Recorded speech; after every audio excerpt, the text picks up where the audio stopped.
Hello everyone, कैसे हैं आप सब लोग। आज के इस लेक्चर में मैं डिस्कस करूंगी आपके साथ इनकम टैक्स के सिलेबस में जो आपकी अमेंडमेंट्स हैं फॉर मई 23 एग्जाम्स।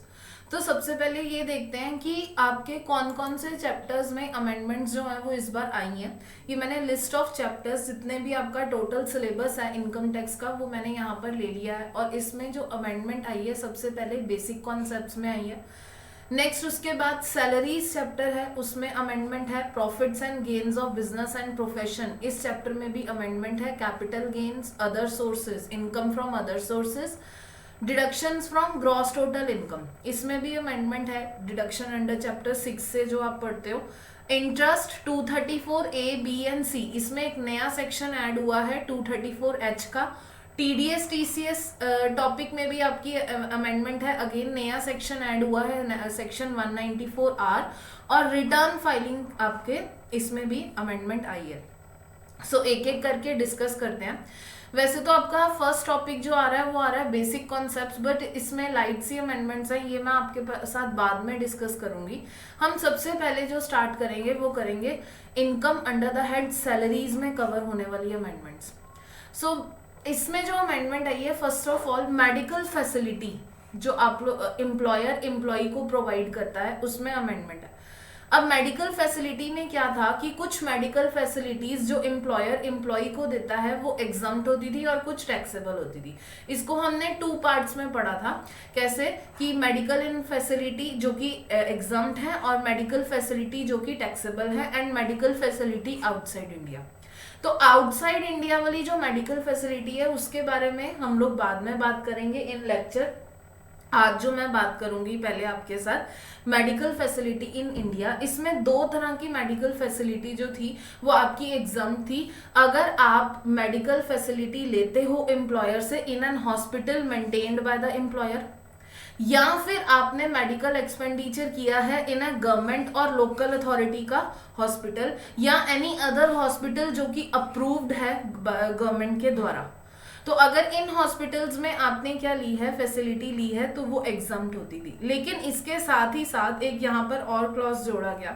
क्या एक और पॉइंट किया गया कि अगर कोविड-19 से रिलेटेड आपने ट्रीटमेंट इन हॉस्पिटल में नहीं करवाया है तब भी आपको क्या मिलेगी, एग्जम्पशन मिल जाएगी। इसके लिए कंडीशंस क्या क्या हैं, वो कहते हैं employ allowed in respect of any illness related to COVID-19 subject to such conditions as the central government में notify। कोविड-19 की इलनेस से रिलेटेड अगर कोई एम्प्लॉयर ने मेडिकल फैसिलिटी दी थी एम्प्लॉय को, वो आपकी टैक्सेबल नहीं होगी सब्जेक्ट टू सच कंडीशंस। और वो कंडीशंस, ये 3 कंडीशंस सेंट्रल गवर्नमेंट ने दी। अब क्या क्या कंडीशंस हैं। First of all, the employ shall submit the following documents to employer. ये डॉक्यूमेंट सबमिट करने पड़ेंगे। क्या, एक तो कोविड-19 पॉजिटिव रिपोर्ट सबमिट करनी पड़ेगी। किसकी, एम्प्लॉय की या उसके फैमिली मेंबर्स की जिसको भी कोविड हुआ है। All necessary documents of medical treatment of the employ और हिज फैमिली मेंबर फॉर कोविड-19 और इलनेस रिलेटेड टू कोविड-19। किस टाइम के बीच में, विद इन 6 मंथ्स, जब मतलब जब आपकी रिपोर्ट आई उसके 6 मंथ्स के अंदर। दूसरा, a certification in respect of all expenditure, और जितने भी एक्सपेंडिचर हुए इस रिलेटेड उसका एक सर्टिफिकेट आपको क्या करना पड़ेगा, ये देना पड़ेगा। अगर ये तीनों कंडीशंस आप सेटिस्फाई कर जाते हो तो आपको क्या मिल जाएगी, डिडक्शन एग्जम्पशन मिल जाएगी फ्रॉम मेडिकल फैसिलिटी, अगर एम्प्लॉयर ने एम्प्लॉय को प्रोवाइड की होगी। तो सैलरी चैप्टर में एक यही छोटी सी आपकी एग्जम्पशन है। उसके बाद अगर मैं हाउस प्रॉपर्टी की बात करूं, हाउस प्रॉपर्टी में एज सच कोई भी आपकी अमेंडमेंट इस बार नहीं है। Profits and gains of business and profession में इस बार अमेंडमेंट आई है। और कौन से सेक्शन में आई है, section 37 general deduction. Section 37 general deduction वाले सेक्शन में आई है। अब ये सेक्शन क्या बोलता था कि आपको जो एक्सपेंडिचर अलाउ होंगे in your profit and loss account, वो कौन से होंगे जो हमने सेक्शन 30 से 36 तक पढ़े थे।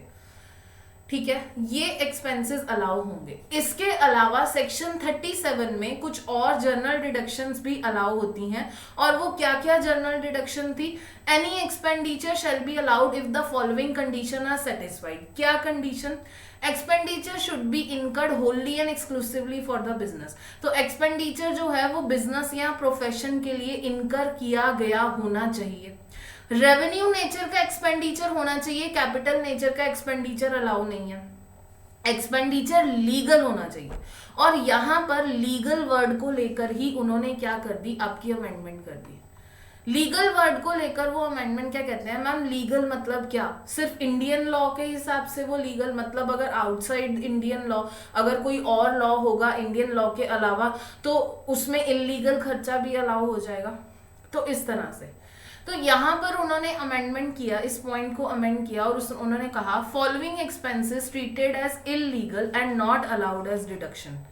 ये सारे खर्चे क्या माने जाएंगे? इलीगल माने जाएंगे और ये एज अ डिडक्शन आपको अलाउ नहीं होंगे। और अब वो कौन से खर्चे हैं ऐसे जो अलाउ हमें नहीं होंगे? For any purpose which is an offence और which is prohibited under any law for the time being in force in India और आउटसाइड इंडिया। मतलब दोनों ही लॉज के अंदर, इंडियन लॉ के अंदर भी या आउटसाइड इंडियन लॉ उसके अंदर भी, जो इंडिया के बाहर के लॉज हैं उसके अंदर भी अगर आपका कोई खर्चा ऑफेंस माना जा रहा है, इलीगल माना जा रहा है, तो वो आपको अलाउ नहीं होगा। दूसरा, टू प्रोवाइड एनी बेनिफिट और perquisite in whatever name called to a person whether और not carrying on a business और exercising a profession and acceptance of such benefit on perquisite by such person is in violation of an law और rules और regulation. मतलब हमने एक ऐसा खर्चा दिया किसी दूसरे पर्सन को जो कि उसको जो दूसरा पर्सन है उसको लेना नहीं चाहिए था, जैसे ब्राइब्स है। या फिर अगर मैं कोई और एग्जांपल लूं, फार्मास्यूटिकल कंपनीज हैं, वो डॉक्टर्स को क्या देती हैं? बेनिफिट्स वगैरह देती हैं। तो वो अगर इस तरह का कोई एक्सपेंडिचर मैं कर रही हूं जो कि दूसरे पर्सन को नहीं लेना चाहिए था, तो वो भी आपके प्रॉफिट एंड लॉस अकाउंट में नहीं आएगा, आपको अलाउ नहीं होगा। थर्ड पार्ट हुआ to compound an offence under any law for the time being in force in India और आउटसाइड इंडिया। आपने कोई ऑफेंस की कंपाउंडिंग फी पे की है। अब मैम ये कंपाउंडिंग फी क्या होती है? देखो, कंपाउंडिंग फी का मतलब होता है, जैसे मैं आपको सिंपल भाषा में बताऊं, आपने एक बिल्डिंग कंस्ट्रक्ट की और बिल्डिंग जो अकॉर्डिंग टू लॉज कंस्ट्रक्ट आपने नहीं की, मतलब जो वो लैंड थी उसका आपने 80% पार्ट पे बिल्डिंग कंस्ट्रक्ट करनी थी, मैक्सिमम 80% पार्ट पे कंस्ट्रक्ट करनी थी, लेकिन आपने क्या किया, उस लैंड का 95% पार्ट पे आपने कंस्ट्रक्शन कर ली। तो अब क्या होगा, गवर्नमेंट आपकी बिल्डिंग को वो नहीं करेगी, ढाएगी नहीं। गवर्नमेंट क्या करेगी, आप एक काम करो, आप इसकी जगह एक फी पे कर दो, उसको बोलते हैं कंपाउंडिंग एंड ऑफेंस। तो अगर आपने कंपाउंडिंग फी पे की है अंडर इन इंडियन लॉज और आउटसाइड इंडियन लॉज, वो आपको अलाउ नहीं होगी आपके प्रॉफिट एंड लॉस अकाउंट में। सो तीन कौन सी कंडीशंस हैं, तीन कौन सी चीजें हैं जो एक्स्ट्रा उन्होंने इलीगल में डिक्लेयर की। फर्स्ट ऑफ ऑल, अगर आपकी कोई भी एक्सपेंडिचर इलीगल है अंडर इंडियन लॉज और आउटसाइड इंडिया, या फिर आप कुछ ऐसा एक्सपेंडिचर इनकर करना चाह रहे हो, कर रहे हो जो कि अनदर पर्सन को, जिसको आप पे कर रहे हो, वो एक्सपेंडिचर इनकर कर रहे हो, वो नहीं लेना चाहिए था। या थर्ड, आपने कोई कंपाउंडिंग फी पे की है अंडर एनी लॉ, वो लॉ कौन सा हो सकता है? इंडियन लॉ भी हो सकता है और आउटसाइड इंडिया का लॉ भी हो सकता है। ठीक है, सो ये छोटी सी अमेंडमेंट थी आपकी income under the head profits and gains of business and profession की। उसके बाद कैपिटल गेन की बात करते हैं। कैपिटल गेन में अगेन कोई बड़ी अमेंडमेंट नहीं है। लास्ट ईयर मैंने आपको बताया था क्लासेस में कि आपका 21-22 का जो इंडेक्स नंबर है वो 317 है, और उसके बाद 22-23 असेसमेंट फाइनेंशियल ईयर 22-23 का जो इंडेक्स है वो 331 रहेगा। ठीक है, नेक्स्ट हम बात करते हैं इनकम फ्रॉम अदर सोर्सेज की। इनकम फ्रॉम अदर सोर्सेज में क्या अमेंडमेंट है? दो अमेंडमेंट्स हैं बेसिकली। एक तो आपका सेक्शन 56 to 10 में अब इनकम फ्रॉम अदर सोर्सेज की मैं बात करूं तो इसमें क्या क्या अमेंडमेंट्स आपकी आई हैं इनकम फ्रॉम अदर सोर्सेज में। सबसे पहला है सेक्शन 56 टू 10, जिसमें हम गिफ्ट अगर किसी से हमें रिसीव हुआ तो वो टैक्सेबल करते थे। और गिफ्ट में क्या हमने टैक्सेबल किया था, गिफ्ट रिसीव्ड ऑफ मनी या अगर इमूवेबल प्रॉपर्टी या मूवेबल प्रॉपर्टी। इसमें मैंने आपको बताया था कि मूवेबल या इमूवेबल प्रॉपर्टी में कौन कौन सी चीजें आ जाएंगी। तो मूवेबल इमूवेबल प्रॉपर्टी में आएगा shares and securities, jewellery, drawing, painting, sculpture, archaeological collections, any other work of art, Boolean या इमूवेबल प्रॉपर्टी, ये सारी चीजें आ जाएंगी। लेकिन इसमें इस साल से एक और जो है एसेट उन्होंने ऐड कर दिया, जिसको हम बोलते हैं वर्चुअल डिजिटल एसेट्स, यानी कि क्रिप्टो करेंसी वगैरह हो गया, वो भी आपका इस साल से ऐड हो जाएगा। मतलब ये अगर इन सब आइटम्स का आपको गिफ्ट रिसीव हुआ है तो that will also be taxable. ये थी first amendment under income from other sources में। सेकेंड अमेंडमेंट जो हुई है इनकम फ्रॉम अदर सोर्सेज में, ये हुई है फाइनेंस एक्ट 2022 के द्वारा, बट ये रिट्रोस्पेक्टिव अमेंडमेंट है। रिट्रोस्पेक्टिव अमेंडमेंट मतलब ये कब से एप्लीकेबल हो रही है, असेसमेंट ये 2021 से। तो यहाँ पर उन्होंने क्या कहा, वो कहते हैं section 56 two 10 not applicable in the following cases. इन आपका जो सेक्शन 56 टू 10 होगा वो एप्लीकेबल नहीं होगा इन फॉलोइंग केसेस में, इन सब केसेस में। कब, यानी कि अगर आपको कुछ गिफ्ट रिसीव होता है फ्रॉम एनी पर्सन तो वो आपका टैक्सेबल नहीं माना जाएगा। कब, देखो अगर मैं इस सेक्शन का आपको क्रक्स बताऊं ना, तो इसका मतलब ये है कि अगर आपको किसी पर्सन से गिफ्ट मिला मनी या कुछ फॉर्म और आपने वो लगाया कोविड-19 के ट्रीटमेंट के लिए, तो वो गिफ्ट आपका टैक्सेबल नहीं है। ठीक है, तो section 56 two 10 not applicable in the following cases. कब, by an individual from any person in respect of any expenditure incurred actually incurred by him on his medical treatment or treatment of his member of his family for illness related to COVID-19 subject to such conditions as may be notified by the central government।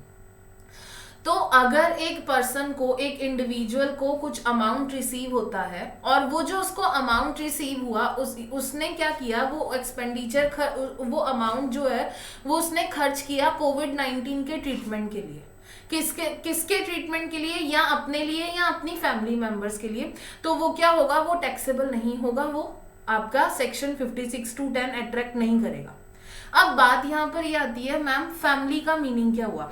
तो family का meaning यहाँ पर है, सबसे पहले family का meaning उन्होंने क्या कहा, स्पाउस प्लस चिल्ड्रन, ये तो फैमिली के मीनिंग में आएंगे ही आएंगे, plus dependent relative. Dependent relative ये भी आपके क्या माने जाएंगे, फैमिली माने जाएंगे। अगर आप इन सब के लिए क्या खर्च करते हो, एक अमाउंट स्पेंड करते हो, तो वो आपकी इस डेफिनेशन में नहीं आएंगे। Spouse plus children plus dependent relative, dependent relative, तो ये आपकी डेफिनेशन में कवर नहीं, फैमिली की डेफिनेशन में कवर होगा। अब रिलेटिव का मतलब हुआ parents, brother and sister, parents, brother and sister. So ये सारे जो पर्सन्स हैं आपकी रिलेटिव की डेफिनेशन में कवर हो जाएंगे। अब फर्स्ट तो ये अगर इंडिविजुअल खुद पैसा खर्च करता है, लेकिन ऐसा भी हो सकता है कि इंडिविजुअल की डेथ हो गई है, मतलब एक डिसीज पर्सन है और उसके फैमिली मेंबर्स को कोई पैसा मिल रहा है। उसके फैमिली मेंबर्स को पैसा कौन दे सकता है, उसका एम्प्लॉयर पैसा दे सकता है। तो क्या उस केस में जो फैमिली मेंबर्स को अमाउंट रिसीव हुआ है वो टैक्सेबल होगा under income from other sources. तो इसमें उन्होंने क्या कहा, by a member of the family of a deceased person from the employer of the disease person. अगर तो उसको एम्प्लॉयर से पैसा मिलता है तो वो आपका सेक्शन 56 टू 10 में नहीं आएगा, यानी कि टैक्सेबल नहीं होगा।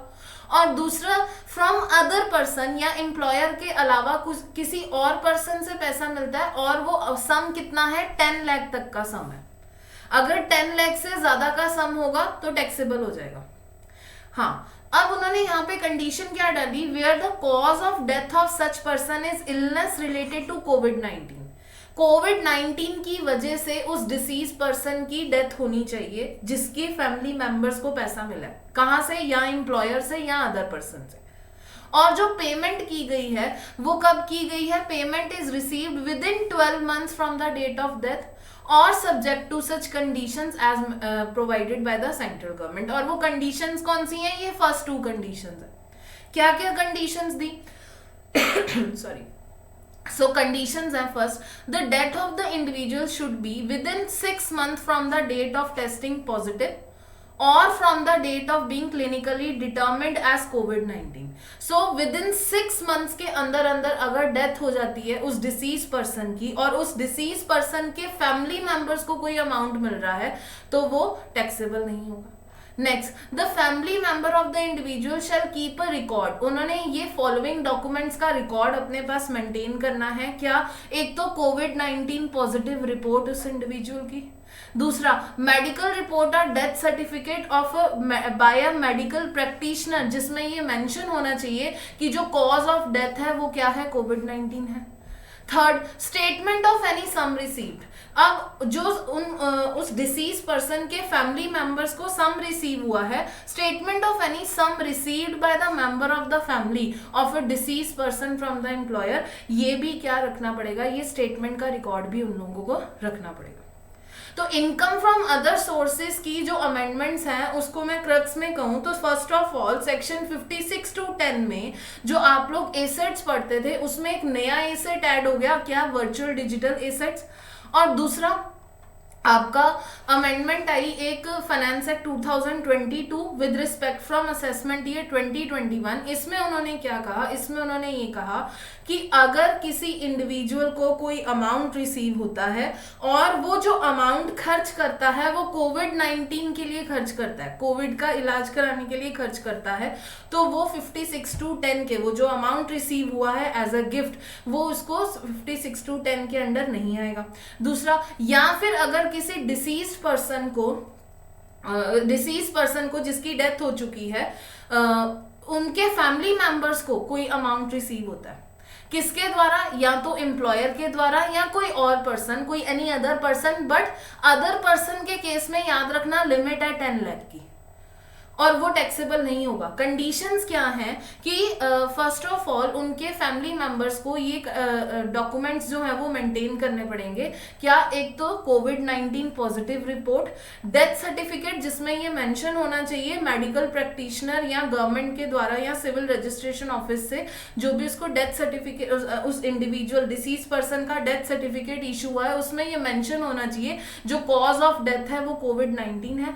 दूसरा, स्टेटमेंट ऑफ मनी रिसीव, ये कंडीशंस अगर आप सेटिस्फाई कर देते हो तो आपका सेक्शन 56 to 10 एप्लीकेबल नहीं होगा। ठीक है, सो ये IFOS की अमेंडमेंट्स थी। अब उसके बाद हम लोग बात करते हैं नेक्स्ट पार्ट की, deductions under chapter 6A। Deduction under chapter 6A में आपकी 2 अमेंडमेंट्स आई हैं। फर्स्ट इज 80CCD 2 में अमेंडमेंट है। 80CCD 2 में अमेंडमेंट क्या है कि अगर एम्प्लॉयर एम्प्लॉई कोई नेशनल पेंशन स्कीम में पैसा डालता है तो उस केस में आपको डिडक्शन मिलती थी। छोटी सी अमेंडमेंट है, क्या, contribution made by the employee या 10% of salary which ever is lower, ये 80CCD 1 की थी। और एम्प्लॉयर की डिडक्शन मिलती थी 80CCD 2 में जिसमें हमने किया था कि 10 और 14% लेना है। 14% कब लेना है, अगर वो सेंट्रल गवर्नमेंट का एम्प्लॉई होगा, जिसमें इन्होंने इस बार से ऐड कर दिया अगर वो स्टेट गवर्नमेंट का एम्प्लॉई होगा तो भी। ये 80CCD 2 में इतनी सी अमेंडमेंट आई है, वर्ड एक स्टेट गवर्नमेंट ऐड हुआ है। अब नेक्स्ट हम उसके बाद बात करते हैं 80DD। 80DD में आप लोग डिडक्शन पढ़ते थे। क्या डिडक्शन थी ये, first of all deduction in respect of maintenance including medical treatment of A dependent disable. आप अपने किसी डिपेंडेंट का जो कि डिसेबल है उसका मेडिकल ट्रीटमेंट करते हो तो आप लोगों को फ्लैट डिडक्शन मिलती है, कितनी, 75,000 और 1,25,000। 75,000 कितनी कब मिलती है, जब डिसेबिलिटी से सर्व कर रहा है। 1,25,000 कब, जब वो सर्व डिसेबिलिटी से सर्व कर रहा है। सर्व डिसेबिलिटी मतलब 80% से ज्यादा की डिसेबिलिटी है उसको, तो 125। अगर आप 1 रुपए का भी खर्चा करोगे तो आपको ये डिडक्शन मिलती थी। और इंडिविजुअल में उसके डिपेंडेंट जो हैं उनमें कौन कौन से लोग आ जाएंगे, spouse, children, brother, sister of the individual. HUF के केस में HUF का कोई भी मेंबर। तो 80 में आपको डिडक्शन मिलेगी। अब इसमें एक क्लॉज ऐड किया गया।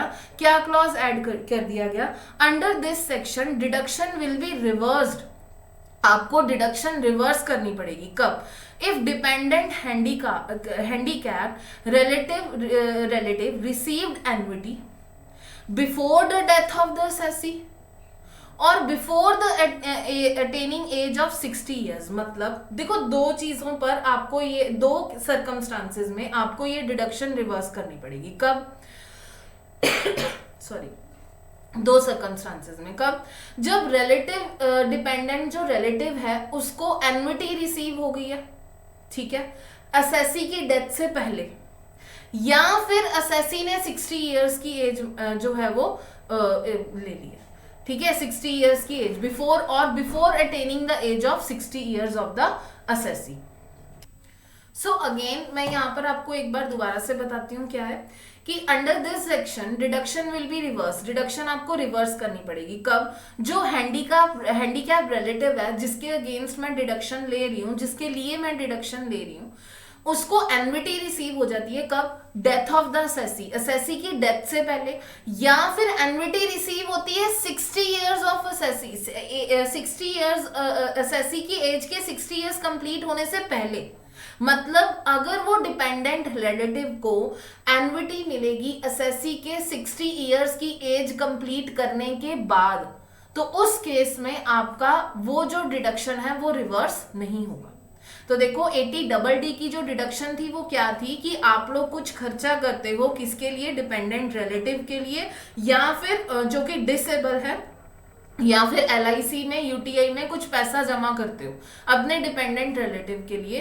तो अगर उस रिलेटिव को एन्युटी रिसीव होती है before the death of the assessee या असेसी के 60 इयर्स का होने से पहले, मतलब कि यहाँ पर क्या हुआ, अगर असेसी 60 इयर्स का हो गया उसके बाद उसको एन्युटी मिल रही है तो वो रिवर्स नहीं होगी डिडक्शन, या फिर डेथ के बाद अगर उसको एन्युटी मिल रही है तो वो उस केस में भी रिवर्स नहीं होगी डिडक्शन, ठीक है। चलो नेक्स्ट, अब उसके बाद interest under section 234A, B और C। इसमें एक नया सेक्शन ऐड हुआ, सेक्शन 234H। आप लोगों को पता है सेक्शन 234H क्या बोलता है कि आप लोगों को पता है आपका आधार पैन से लिंक करवाने की जो लास्ट डेट थी वो कब थी? 31 मार्च 2022। इसके बाद अगर आपको अपना आधार पैन से लिंक करवाना है तो उस केस में आपको क्या करना पड़ेगा? आपको फी पे करनी पड़ेगी। क्या? वो सेक्शन 234H बताएगा। अब वो फीस क्या थी? If assessee link Aadhaar with pan on और आफ्टर 1/4/2022, मतलब लास्ट डेट जाने के बाद, और वो लिंक करा रहा है बिटवीन अप्रैल 22 टू जून 22, तो उस केस में 500 का फी पे करना पड़ेगा। और अगर जुलाई 22 ऑन और आफ्टर जुलाई 22 के बाद लिंक करा रहा है 1 जुलाई 2022, तो 1000 का फीस उसको पे करना पड़ेगा। ये क्या बोलता है? ये बोलता है आपका सेक्शन 234H।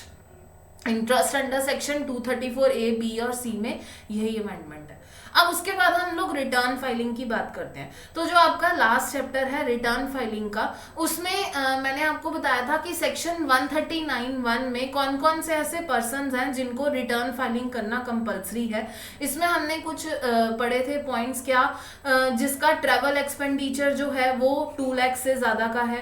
दूसरा SSE has incurred an amount exceeding 1 lakh, जिसका इलेक्ट्रिसिटी बिल 1 लाख से ज़्यादा का है। असेसीज टोटल सेल्स टर्नओवर जो है वो ज्यादा है।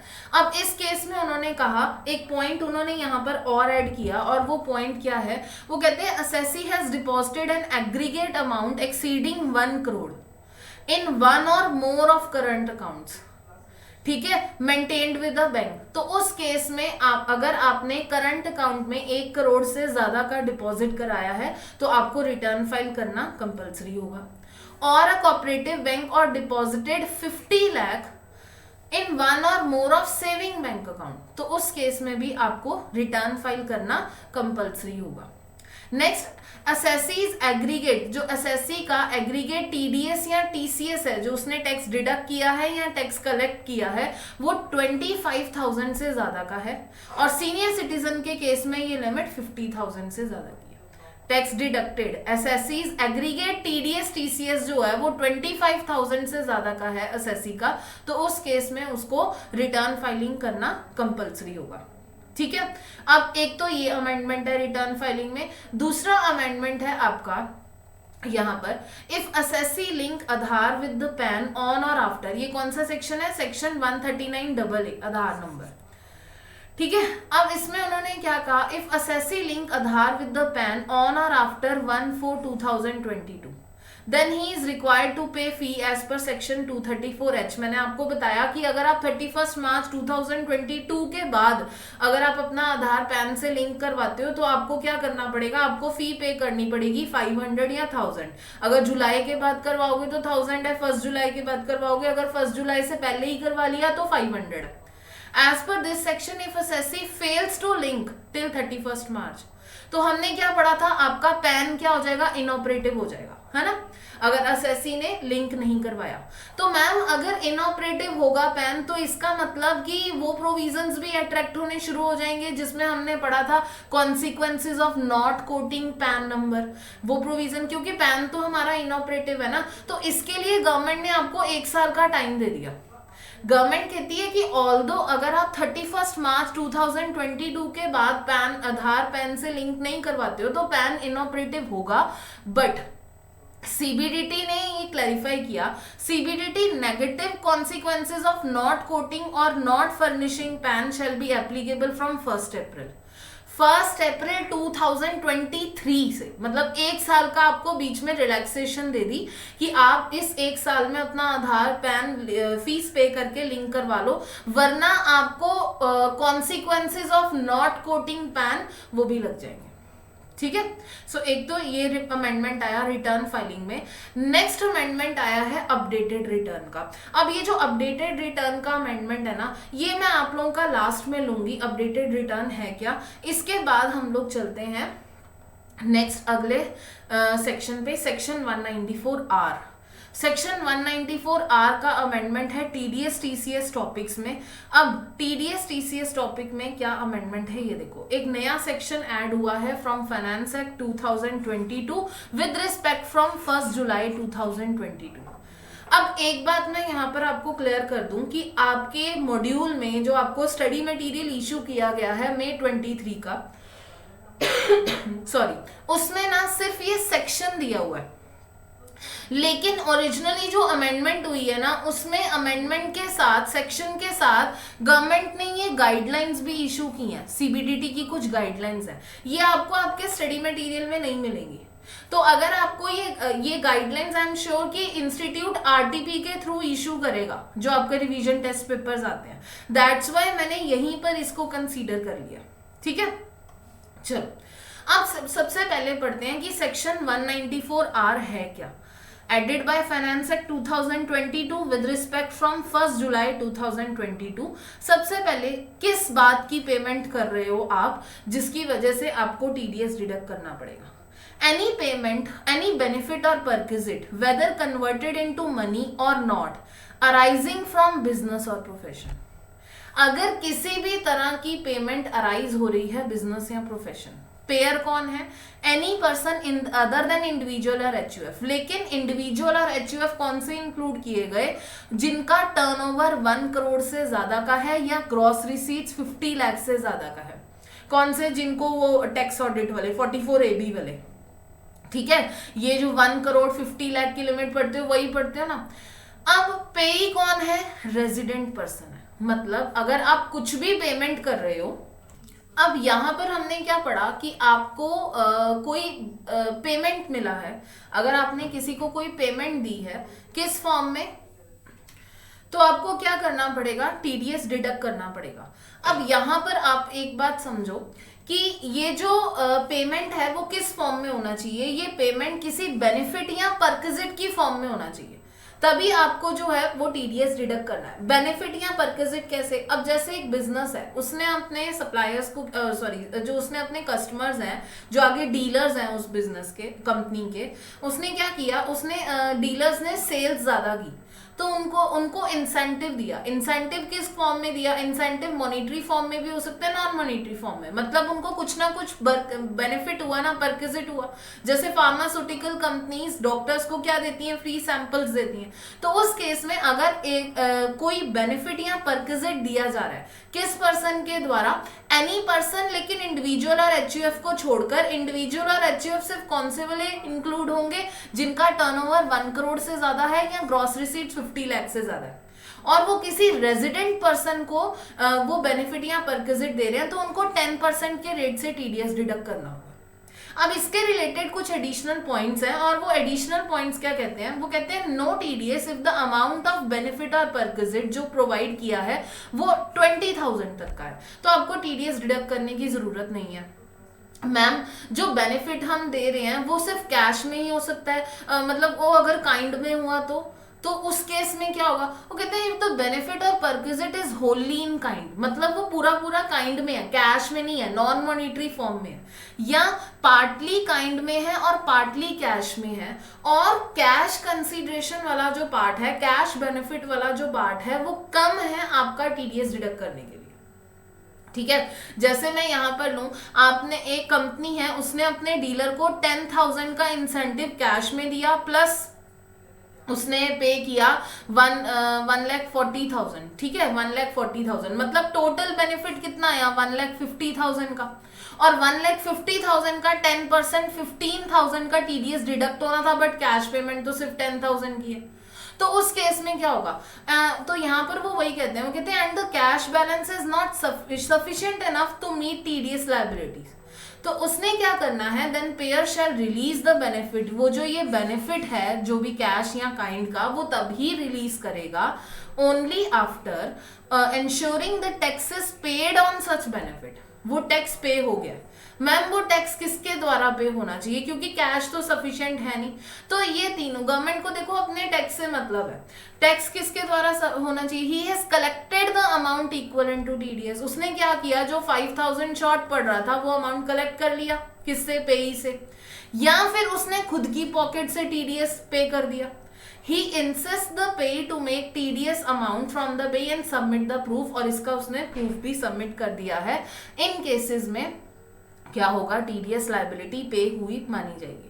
तो इन शॉर्ट अगर मैं आपके इन सेक्शंस को लूं, सेक्शन 194R को, तो सेक्शन 194R क्या कहता है? अगर पेमेंट हुई है फ्रॉम पेयर टू पे, और पेयर कौन होगा? एनी पर्सन, और इंडिविजुअल और एचयूएफ वो वाला जिसकी turnover gross receipts, turnover 1 crore से ज्यादा है, ग्रॉस रिसीट 50 लाख से ज्यादा है, किसी रेजिडेंट पर्सन को उसको 10% के रेट से टीडीएस डिडक्ट करना है। पेमेंट का मतलब क्या? आपने कोई बेनिफिट या परक्विजिट दिया है, वो मॉनिटरी फॉर्म में भी हो सकता है, नॉन मॉनिटरी फॉर्म में। 20,000 तक का परक्विजिट दोगे तो टीडीएस डिडक्ट नहीं होगा, 20,000 से ज्यादा का दोगे तो टीडीएस डिडक्ट होगा।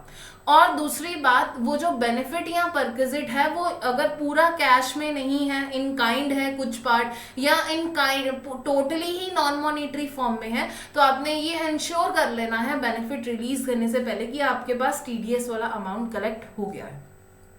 अब इससे रिलेटेड कुछ सीबीडीटी की गाइडलाइंस है। ठीक है, अब सीबीडीटी की ये टोटल 13 गाइडलाइंस हैं जो मैंने यहाँ पर ली हैं। अब ये 13 गाइडलाइंस को एक एक करके हम लोग रीड करते हैं। इसमें उन्होंने क्या कहा? देखो, first guideline, the payer is not required to check that the benefit और perquisite is taxable in the hands of recipient और not. The deductor is required to deduct tax under section 194R of the Act in all cases where benefit is provided even if of capital nature। मतलब आपने benefit पे करते वक्त ये नहीं देखना कि मैम वो तो रिसिपिएंट के हाथ में टैक्सेबल ही नहीं है, एग्जम्प्ट है, मैम वो रिसिपिएंट के हाथ में कैपिटल बेनिफिट है। आपने 194R में टीडीएस डिडक्ट करना है, फर्स्ट पॉइंट। सेकेंड पॉइंट में वो क्या कहते हैं? Sales discount, cash discounts and rebates. No TDS on sales discounts, cash discounts and rebates. Sales discounts, cash discounts या टीडीएस उस पे रीबेट्स वाले पार्ट पर आप टीडीएस डिडक्ट नहीं करोगे। थर्ड जो गाइडलाइन है सीबीडीटी की, इसके लिए मैंने एक एग्जांपल लिया, जैसे कोहिनूर गारमेंट्स है। Kohinoor garment shop having ongoing offer to buy 10 units and get 2 units free. अब कोहिनूर गारमेंट्स का क्या है, जब वो उन्होंने एक ऑफर दिया हुआ है इस वक्त अपने कस्टमर्स को, क्या कि 10 यूनिट्स अगर आप बाय करोगे तो उस पे हम लोग 2 यूनिट्स आपको फ्री देंगे, यानी कि टोटल 12 यूनिट्स हो गए, टोटल 12 यूनिट्स पास ऑन होंगे। ठीक है, यानी कि यहां पर बेनिफिट हो रहा है 2 यूनिट्स का। दिवाली का जो प्राइस था वो क्या था, 15,000 ईच यूनिट, यानी कि कंपनी क्या कर रही है, कंपनी 12 यूनिट्स दे रही है 1,50,000 में, प्राइस चार्ज तो वो 10 यूनिट्स का ही करेगी ना। अब इस केस में, in this case it is difficult for seller to deduct TDS. अब यहां पर सेलर के लिए डिडक्ट करना टीडीएस डिफिकल्ट है, सो इस केस में टीडीएस आपका एप्लीकेबल नहीं होगा। But in case of free samples, अगर हम टोटली फ्री सैंपल्स दे रहे हैं तो उस केस में टीडीएस एप्लीकेबल हो जाएगा। सो ये दो हमारी 3 जो है ये गाइडलाइंस थी। अब 4th पॉइंट पर आते हैं। 4th पॉइंट में उन्होंने क्या कहा, वो कहते हैं TDS required to be deducted under section 194R in the following cases. ठीक है, अब इस केस में ध्यान रखना, ये जो सारे केसेस मैंने आपको दिए हैं, 1st, 2nd, 3rd, 4th, इन केसेस में सेक्शन 194R आएगा, मतलब टीडीएस डिडक्ट होगा। कैसे, incentives in the form of cash और kind such as car, TV, computers, gold coin अगर दिया है। मैंने क्या किया, मैंने अपने एम्प्लॉय को, एक कंपनी है जो कि मैन्युफैक्चरिंग, स्टील मैन्युफैक्चरिंग कंपनी है, उसने अपने डीलर्स को क्या दिया, इंसेंटिव दिया, और उसको इंसेंटिव में उसने मोबाइल फोन्स दिए, तो उस केस में उसमें भी टीडीएस डिडक्ट होगा, सेक्शन 194R अट्रैक्ट हो जाएगा। या फिर उसने क्या किया, कुछ ट्रिप स्पॉन्सर किए, किसके लिए, एम्प्लॉय के लिए या एम्प्लॉय के रिलेटिव्स के लिए, तो ताकि वो कुछ सर्टेन टारगेट अचीव कर पाए, तब भी क्या होगा, टैक्सेबल होगा, 194R आएगा। या फिर provides free ticket for an event, किसी इवेंट के लिए कुछ फ्री टिकट्स प्रोवाइड करती है कंपनी, तो उस केस में भी टीडीएस डिडक्ट होगा। या फिर ये एग्जांपल मैं आपको पहले भी बता चुकी हूँ, मेडिकल सैंपल्स दिए हैं किसी मेडिसिनल प्रैक्टिशनर्स को, मेडिसिन सैंपल्स कितने दिए कंपनीज ने, जो कंपनीज है, फार्मास्यूटिकल कंपनीज है उनको, तो ये चारों केसेस में आपका टीडीएस एप्लीकेबल होगा। अब यहाँ पर एक बात नोट करने वाली है, क्या कि मान लो जो बेनिफिट रिसीव कर रहा है वो क्या करता है, वो बेनिफिट अपने बिजनेस में लगा लेता है।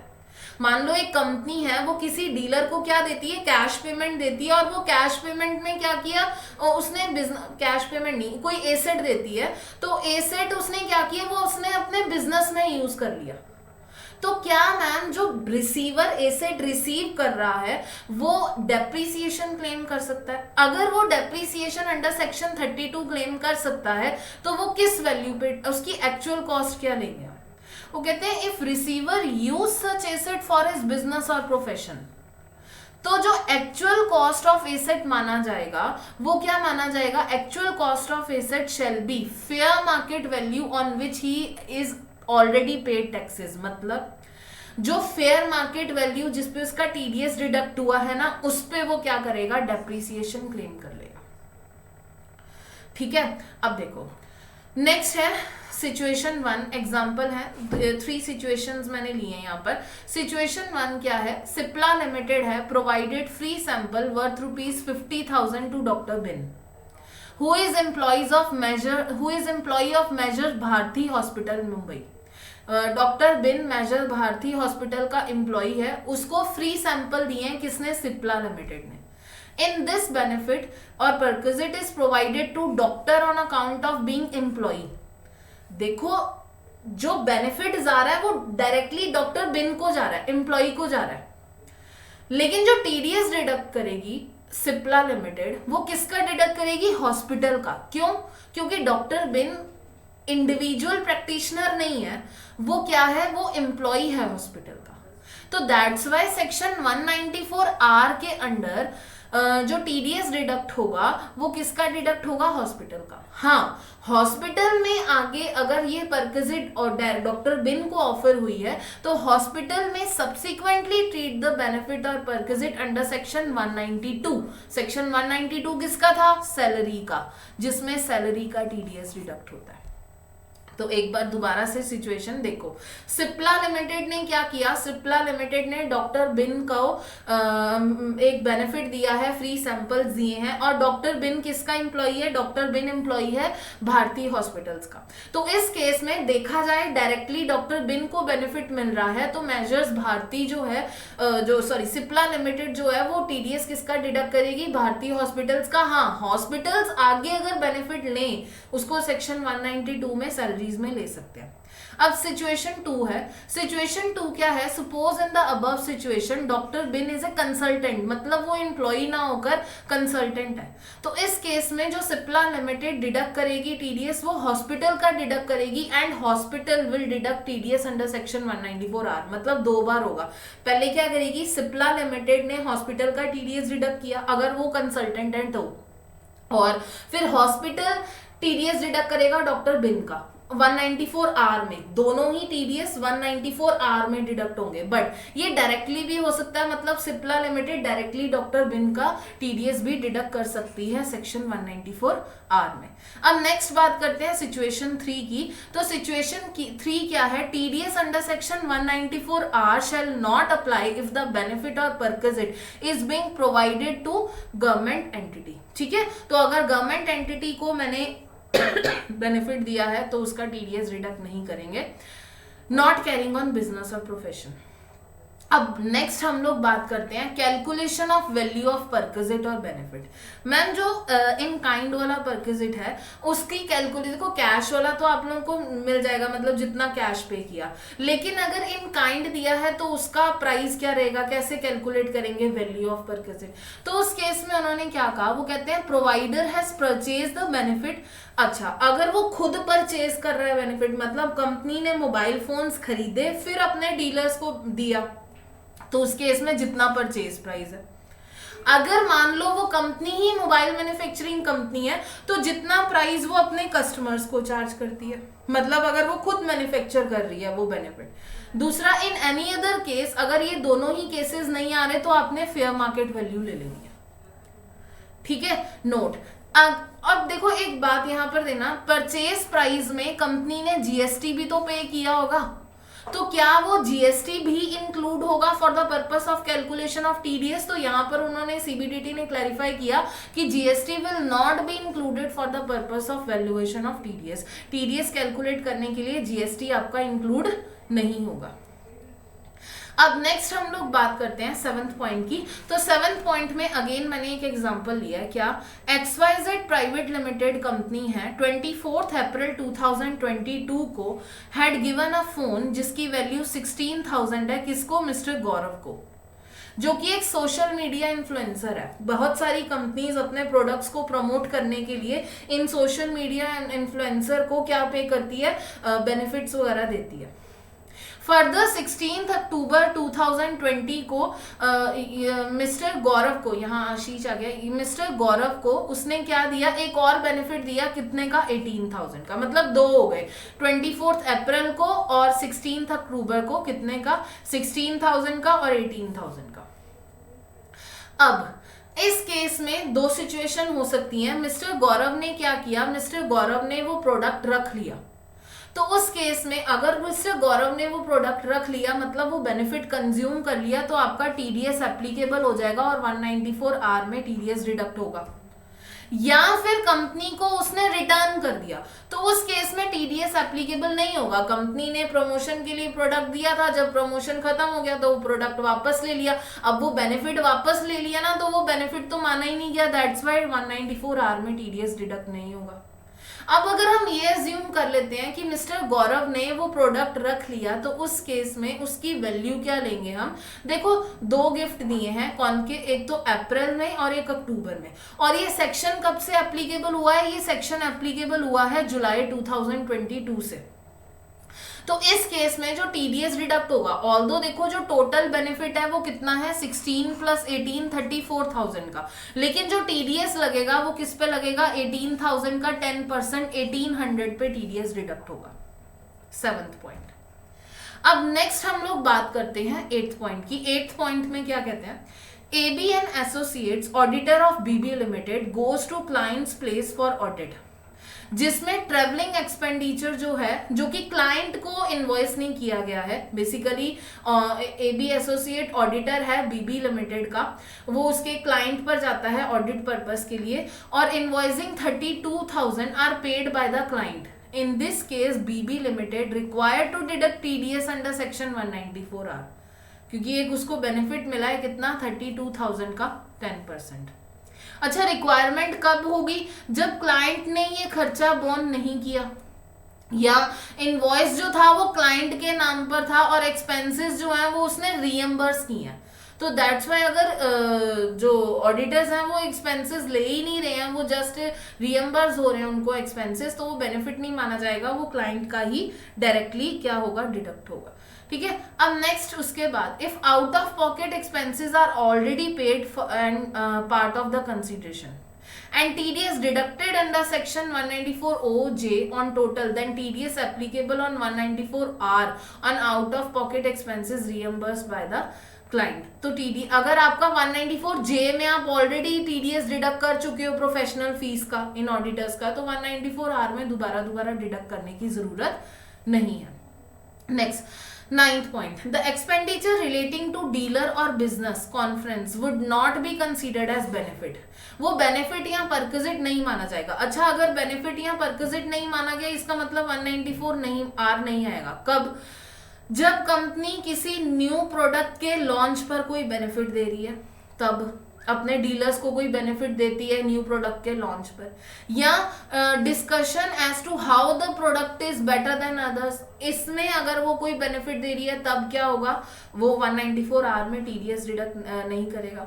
ऑब्टेनिंग ऑर्डर्स, डीलर से या कस्टमर से ऑर्डर्स ऑब्टेन करने के लिए, teaching sales to customer, dealers या कस्टमर, एड्रेसिंग क्वेरीज या रिकंसिलिएशन ऑफ अकाउंट्स. तो अगर इन सर्कमस्टांसेस में कोई बेनिफिट दिया गया है, किसका, कंपनी को, अपने डीलर्स को, या किसी भी सिचुएशन में कस्टमर को, तो उस बेनिफिट या परक्विजिट पे आप टीडीएस डिडक्ट नहीं करोगे. क्यों? जब तक वो बेनिफिट या परक्विजिट की कैटेगरी में नहीं आता, आप लोग टीडीएस कैसे डिडक्ट कर सकते हो?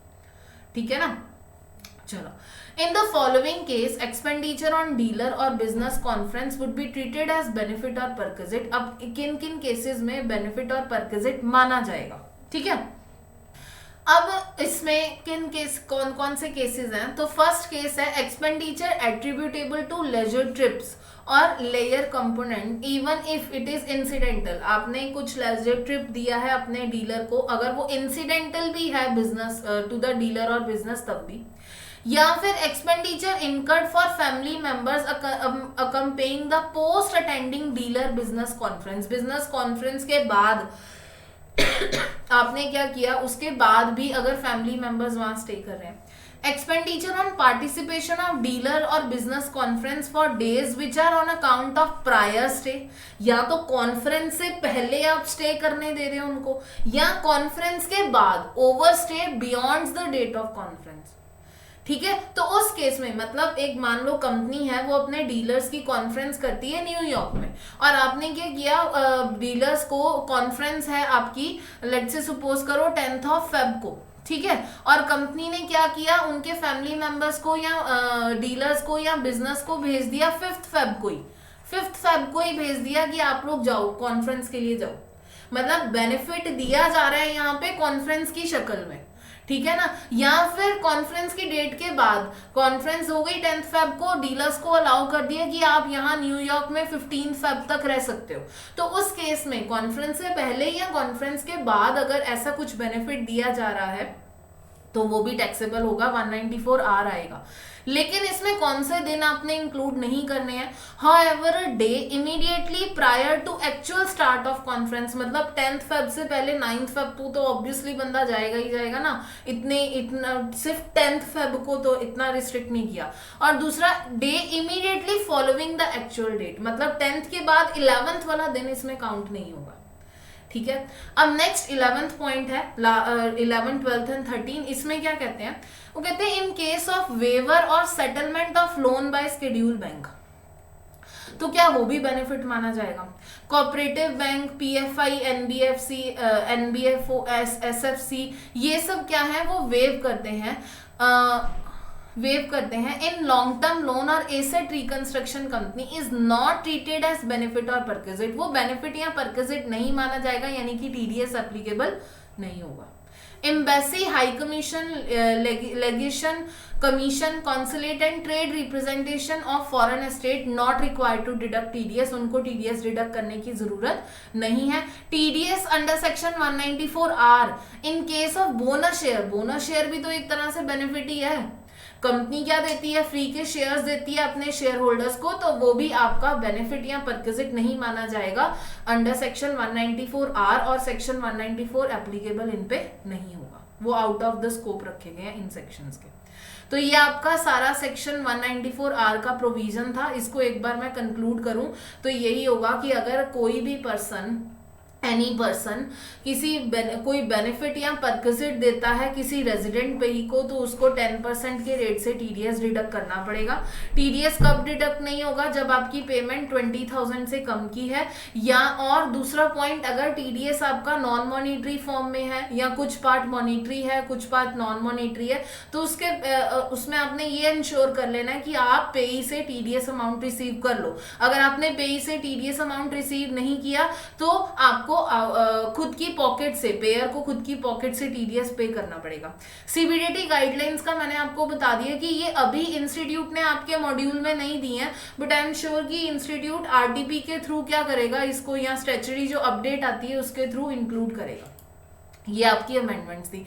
अब उसके बाद एक अमेंडमेंट हमारी रह गई है, किसकी, रिटर्न फाइलिंग की, अपडेटेड रिटर्न का कॉन्सेप्ट। सेक्शन 139(8)A में इस बार अपडेटेड रिटर्न का कॉन्सेप्ट जो है वो इंक्लूड किया गया। अब इसको पढ़ते हैं, ये कॉन्सेप्ट क्या है। अब ये अपडेटेड रिटर्न का कॉन्सेप्ट जो है वो क्या है ये समझते हैं। देखो, आपने पढ़ा था सेक्शन 139(1) के अंडर कि आप लोग रिटर्न फाइल करोगे, और सेक्शन 139(4) में आप बिलेटेड रिटर्न भी फाइल कर सकते हो, ठीक है। अब देखते हैं आपका यहां से कॉन्सेप्ट अपडेटेड रिटर्न का। तो ये मेरा क्या हो गया, जैसे लेट से सपोज करो यहाँ पर है प्रीवियस ईयर, ये प्रीवियस ईयर है 22-23, एंड उसके बाद इसकी जो रिटर्न फाइल होगी वो इस प्रीवियस ईयर में फाइल होगी। ये कौन सा है, सॉरी मतलब असेसमेंट ईयर में फाइल होगी, असेसमेंट ईयर 23-24, और ये है आपका 31 मार्च 2024, ठीक है, 31 मार्च 2024, और यहां पर है 31 मार्च 2023।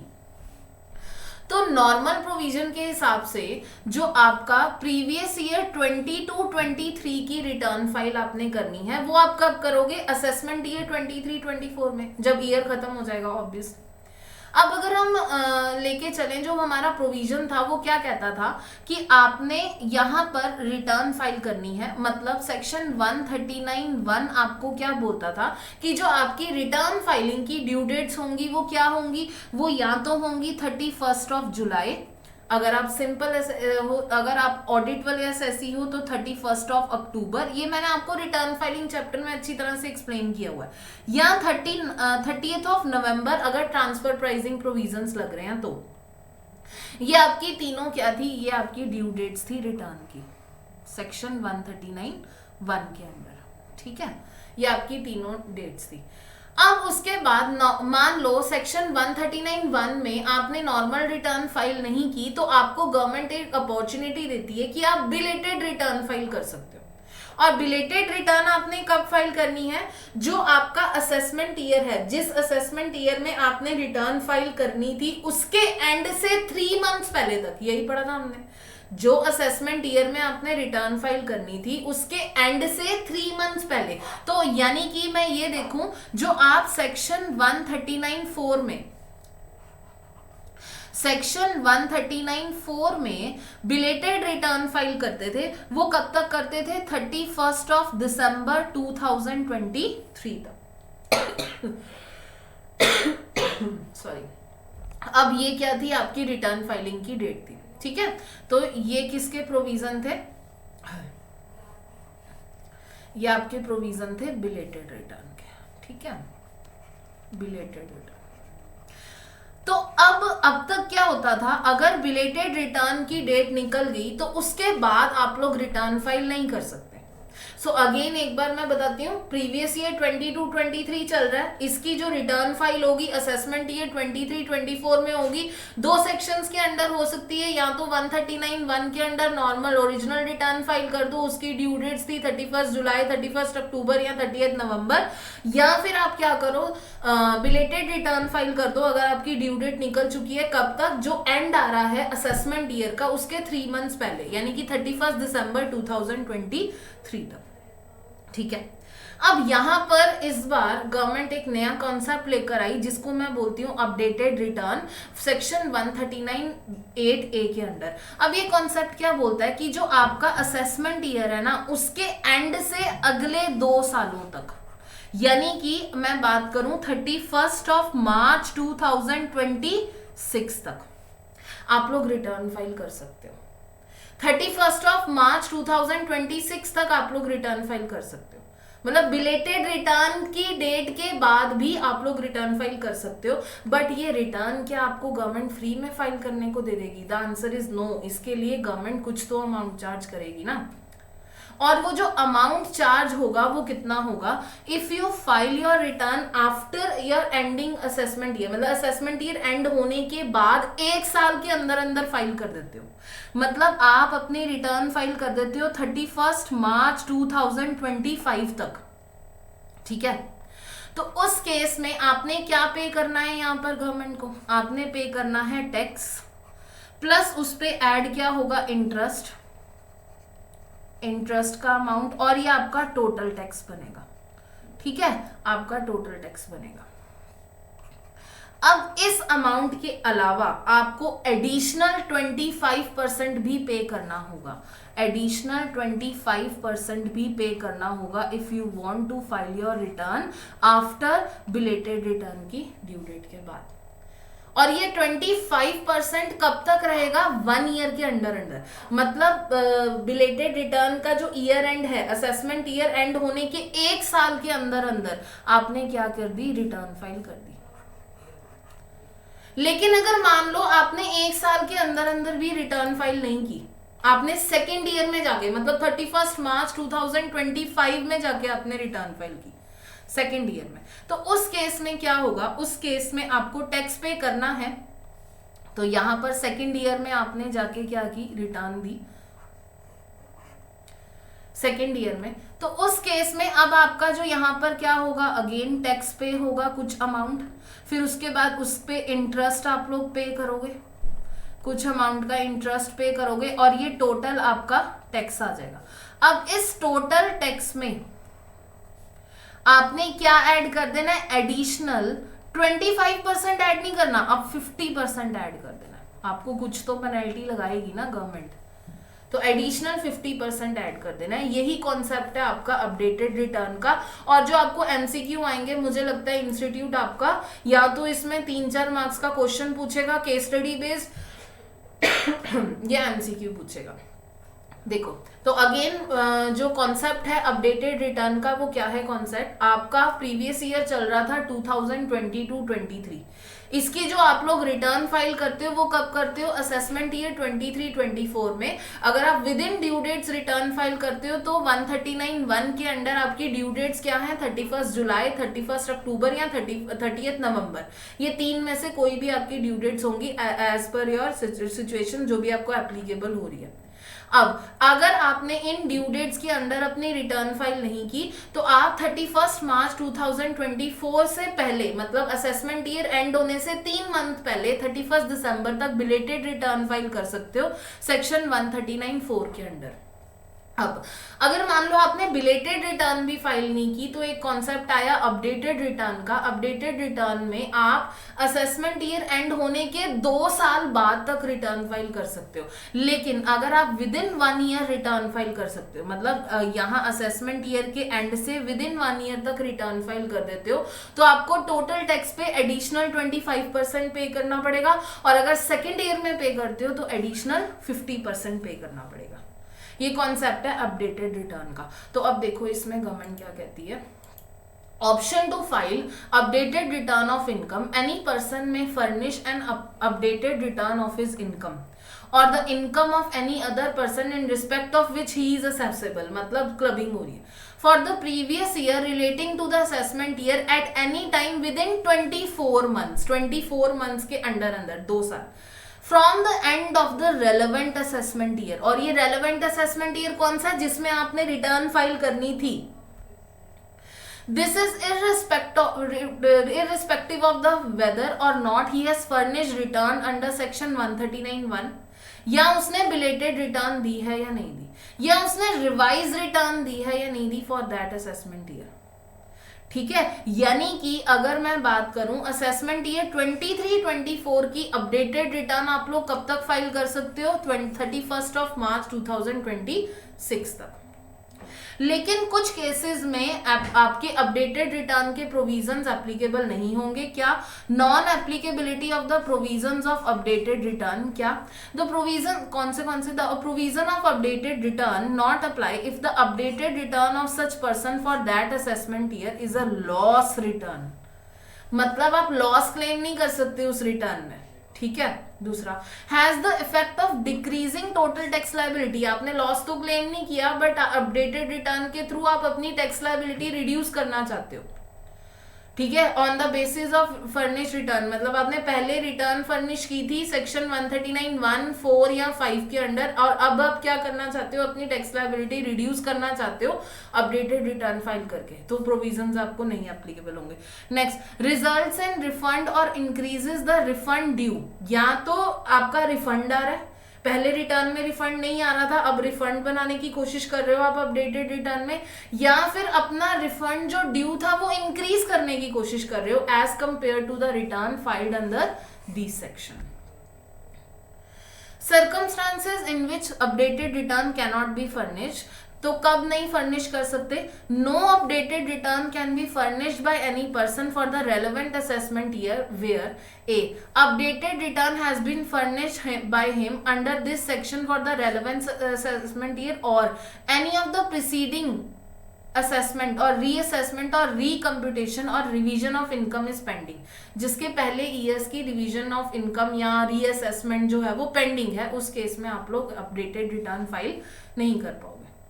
Updated return can be filed if original return is a loss return and updated return is a return of income. हाँ, गवर्नमेंट तुम्हें लॉस नहीं तुम अगर लॉस लेना रिटर्न में शो करना चाहते हो तो वो अलाउ नहीं करेगी. ऐसा हो सकता है कि आपने अपनी ओरिजिनल रिटर्न में लॉस डिक्लेयर किया हो और अब आप उस लॉस को इनकम में कन्वर्ट करना चाहते हो. If any person has a loss in previous year and has furnished a return of loss on before due date of filing a return under section 139(1), he shall be allowed to furnish updated return और जिसमें वो अपने loss को income दिखाना चाहता है. ठीक है. Next point, updated return is to be furnished for subsequent assessment year in 4 cases above if the loss or part thereof carried forward under chapter 6 or unabsorbed depreciation carry forward under section 32(2) or tax carried forward under section 115 JD is to be reduced or for any subsequent previous year as a result of furnishing of updated return. अब इसमें देखो क्या कहती है government. अब आप क्या करते हो, आप अपडेटेड रिटर्न फाइल करते हो जिसमें आपकी इनकम चेंज होती है. अब इनकम में आपने क्या किया था, आपने कोई अनअब्सॉर्ब डेप्रिसिएशन क्लेम की थी, वो भी चेंज होगी. 115 जेडी में आपने क्या किया था, जो मैट क्रेडिट या एमटी क्रेडिट होता है वो लिया था, वो भी आपका चेंज होगा. तो उस केस में सब्सिक्वेंट असेसमेंट ईयर्स के लिए भी आपको चेंज जो है वो फाइल करना पड़ेगा. ठीक है. Updated return for a previous year and updated return is required to be furnish for each subsequent year. मतलब अगर देखो आपकी अनएब्सॉर्ब डेप्रिसिएशन चेंज हो रही है या टैक्स क्रेडिट जो मैट या एएमटी का आप टैक्स क्रेडिट लेते हो वो चेंज हो रहा है, या सेक्शन 32(2) के अंडर कैरी फॉरवर्ड किया था आपने कोई एक्सपेंडिचर, तो उस केस में अगर एक प्रीवियस ईयर का वो चेंज हो रहा है अपडेटेड रिटर्न के थ्रू, तो आपको सब्सिक्वेंट ईयर्स की भी अपडेटेड रिटर्न फाइल करनी पड़ेगी. तो अपडेटेड रिटर्न से रिलेटेड ये प्रोविजन है. यहाँ पर जो आपको क्वेश्चन पूछ सकता है इंस्टीट्यूट, या तो प्रैक्टिकल एस्पेक्ट पे पूछेगा कि आप अपडेटेड रिटर्न कब फाइल कर सकते हो सेक्शन 139(8)(a) के अंडर, या फिर ये पूछेगा कि नॉन एप्लीकेबिलिटी कब है। तो ये सारी अमेंडमेंट्स थी आपके टेक्स्ट के अंदर। ठीक है, अब एक हमारी अमेंडमेंट और रह गई है बेसिक कॉन्सेप्ट्स चैप्टर में। बेसिक कॉन्सेप्ट्स चैप्टर में आ जाते हैं। बेसिक कॉन्सेप्ट्स में जो आपकी अमेंडमेंट है, सबसे पहले सरचार्ज में अमेंडमेंट है। सरचार्ज में क्या अमेंडमेंट आई है आपकी बेसिक कॉन्सेप्ट्स की? हाँ जी। आपको जो डिविडेंड या कैपिटल गेन होता था, कैपिटल गेन होता था अंडर 111(a) या 112(a), वो आपका उस पे और अगर वो 2 करोड़ तक है तो 15% का सरचार्ज लगता था। इस बार इन्होंने एक और सेक्शन ऐड कर दिया यहाँ पे 112। अगर 112 के अंडर 112 के अंडर भी आपको कैपिटल गेन होता है तो उस पे भी सरचार्ज एप्लीकेबल होगा। दूसरा, tax rate of companies. Tax rate of companies में आपने क्या देखना है, जो टर्नओवर और ग्रॉस रिसीट्स देखना है, वो किसका देखना है? प्रीवियस ईयर 2021 का। अगर तो टर्नओवर या ग्रॉस रिसीट्स जो है वो कंपनी की प्रीवियस ईयर 2021 की टर्नओवर ग्रॉस रिसीट वो 400 करोड़ की है तक की है, तो आपका जो एप्लीकेबल टैक्स रेट है वो कितना है? 25%। लेकिन अगर वो 400 करोड़ से ज्यादा की है तो 30%। फॉरेन कंपनी के केस में 40% ही है। नेक्स्ट, डीम डिविडेंड, जिसको हम कैश क्रेडिट बोलते थे, इसमें क्या है? Where any sum is found credited in the books of assessee and assessee offers no explanation about the nature and source of the source। मतलब एक सम मिला, एक एसएससी की बुक्स में कुछ अमाउंट क्रेडिट हुआ था और उसका उसने क्या दिया? एक्सप्लेनेशन नहीं दिया, और या फिर एक्सप्लेनेशन दिया वो सेटिस्फैक्टरी नहीं है in the opinion of AO. AO मतलब असेसिंग ऑफिसर। तो जो सम क्रेडिट हुआ है वो एसएससी की क्या मान लिया जाएगा? इनकम मान लिया जाएगा। ये डीम्ड इनकम के प्रोविजंस थे सेक्शन 68 में का कैश क्रेडिट का। अब यहाँ पर इन्होंने एक अमेंडमेंट किया और इसमें एक पॉइंट इंक्लूड किया। इसमें वो कहते हैं, however where the sum so credit consist of loan और बोरोइंग और any such amount by whatever name called और any explanation offered by assessee shall not deem to be satisfactory. अब जो अमाउंट क्रेडिट हुआ है वो लोन और borrowing है या उसी तरह का कुछ अमाउंट है, और एक्सप्लेनेशन जो दिया है एसएससी ने वो सेटिस्फैक्टरी नहीं है। If the person in whose name such credit is recorded also offers no explanation, और जिससे क्रेडिट रिसीव हुआ है उसने भी कोई एक्सप्लेनेशन नहीं दिया about the nature and source of explanation. मतलब बेसिकली क्या हो रहा है, आपने कुछ लोन और बोरोइंग शो किए अपनी बुक्स में, और वो आपको अगर किसी से रिसीव हुए जिसका आप एक्सप्लेनेशन ऑफर नहीं कर पा रहे हो, या जिस पर्सन ने आपको पे किया उसने भी एक्सप्लेनेशन ऑफर नहीं किया, तो वो भी आपकी डीम्ड इनकम में आ जाएगा। ठीक है, तो ये आपका छोटा सा प्रोविजन था बेसिक कॉन्सेप्ट्स में। अब हमने सारी अमेंडमेंट्स कवर कर ली। कौन कौन से चैप्टर्स में अमेंडमेंट्स थी? Basic concept, salaries, PGBP, capital gain, other sources, deduction, interest under section 234(a)(b)(c), जिसमें 234(h) एक नया सेक्शन ऐड हुआ, TDS, TCS and return filing. अब जो आपकी इनडायरेक्ट टैक्स की जो अमेंडमेंट्स हैं वो मैं आपके एक सेपरेट लेक्चर में डिस्कस करूँ। ठीक है, थैंक यू।